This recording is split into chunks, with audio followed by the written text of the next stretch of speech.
मित्रांनो, भगवान श्री हरी म्हणजे श्री विष्णू जेव्हा 4 महिन्यांसाठी निद्रा अवस्थेत जातात तेव्हा यावेळी पृथ्वीचा भार कोण सांभाळतात? नंबर 1, देवशयनी एकादशीच्या 4 दिवसानंतर गुरुपौर्णिमा येते, म्हणजे 4 दिवस गुरुदेवांनी सांभाळले.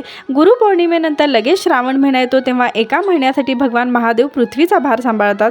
श्रावणानंतर लगेच 19 दिवसाचा भाद्रपद लागतो. 19 दिवस श्रीकृष्ण पृथ्वीचा भार सांभाळतात. भाद्रपदानंतर लगेच येते श्री गणेश चतुर्थी. हे 10 दिवस भगवान गणेश पृथ्वीचा भार सांभाळतात. गणेश चतुर्थीनंतर 16 दिवसाचा पितृपक्ष लागतो. ते 16 दिवस पितृदेव पृथ्वीचा भार सांभाळतात.